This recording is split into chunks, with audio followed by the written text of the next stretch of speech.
Assalamualaikum warahmatullahi wabarakatuh. Perkenalkan, nama saya Rinaldi Fahrunizam, mahasiswa PPG Prajabatan Gelombang 2 Universitas Jember. Pada video ini, saya akan mencoba menjelaskan kampanye praktik baik penerapan scaffolding pada Zone of Proximal Development atau ZPD yang telah saya selenggarakan pada proses pembelajaran.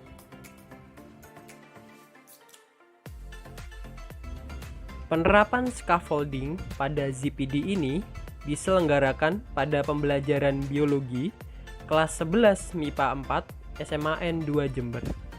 Pembelajaran ini sebagai salah satu pelaksanaan praktik pengalaman lapangan pertama. Sebelum masuk pada penerapan, mari kita pahami terlebih dahulu mengenai scaffolding. Scaffolding adalah teknik atau pendekatan yang digunakan oleh guru atau fasilitator untuk membantu siswa mencapai tujuan pembelajaran dengan memberikan dukungan dan bantuan yang tepat pada saat yang tepat. Dalam scaffolding, guru memberikan bimbingan dan dukungan untuk memfasilitasi proses belajar siswa, sehingga siswa dapat belajar dengan lebih efektif dan efisien. Sedangkan ZPD merupakan konsep dalam psikologi perkembangan yang diperkenalkan oleh Lev Vygotsky.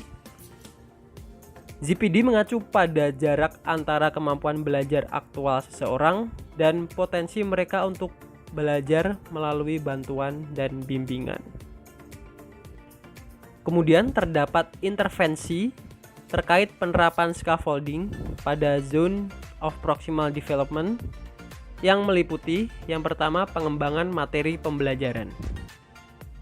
Materi pembelajaran yang dikembangkan harus mempertimbangkan ZPD siswa. Hal ini membantu siswa belajar dengan lebih efektif dan mengembangkan keterampilan yang diperlukan dalam proses belajar. Yang kedua adalah penyediaan sumber belajar. Sumber belajar yang disediakan harus memperhatikan kebutuhan siswa dan ZPD siswa. Sumber belajar yang disediakan dapat membantu siswa mengembangkan keterampilan yang diperlukan oleh mencapai tujuan pembelajaran. Yang ketiga, penerapan teknik scaffolding. Teknik scaffolding dapat diterapkan dengan cara berbeda-beda, tergantung pada kebutuhan belajar siswa dan tujuan pembelajaran. Beberapa teknik scaffolding yang dapat diterapkan meliputi pemberian umpan balik, memberikan contoh, memberikan pertanyaan, dan lain sebagainya. Yang keempat adalah evaluasi pembelajaran. Evaluasi pembelajaran harus dilakukan secara berkala untuk mengevaluasi kemajuan siswa dan memastikan bahwa teknik scaffolding yang diterapkan telah membantu siswa mencapai tujuan pembelajaran. Evaluasi dapat dilakukan dengan menggunakan berbagai metode, seperti tes, tugas, dan observasi. Kemudian penerapan scaffolding pada pembelajaran diawali dengan yang pertama, pengelompokan siswa. Siswa dikelompokkan berdasarkan tingkat kemampuan siswa. Yang kedua adalah pemberian tugas. Guru memberi tugas berdasarkan LKPD yang sudah disusun. Yang ketiga adalah pembimbingan. Pada tahap ini, guru membimbing pengerjaan LKPD dengan teknik scaffolding. Teknik yang digunakan bisa berupa pertanyaan pemantik, pemberian petunjuk, dan pemberian referensi literatur. Semua teknik tersebut dilakukan secara bertahap dan bertujuan untuk membantu siswa mencapai tingkat pemahaman sesuai tujuan pembelajaran. Yang terakhir adalah evaluasi. Hal ini dilakukan untuk memantau sejauh mana pemahaman siswa terhadap materi. Berikut adalah beberapa hal yang dapat dicapai dengan penerapan scaffolding pada ZPD dalam pembelajaran kelas. Yang pertama, meningkatkan pemahaman konsep. Dengan membantu siswa untuk memperluas ZPD mereka melalui bantuan dan dukungan yang tepat, guru dapat membantu siswa untuk memahami konsep yang lebih kompleks dan sulit daripada yang dapat mereka lakukan secara mandiri. Yang kedua, meningkatkan motivasi dan rasa percaya diri. Scaffolding dapat membantu siswa merasa lebih nyaman dalam mengambil risiko dalam pembelajaran dan merasa lebih baik tentang kemampuan mereka dalam mengatasi tantangan. Yang ketiga, meningkatkan kemampuan pemecahan masalah.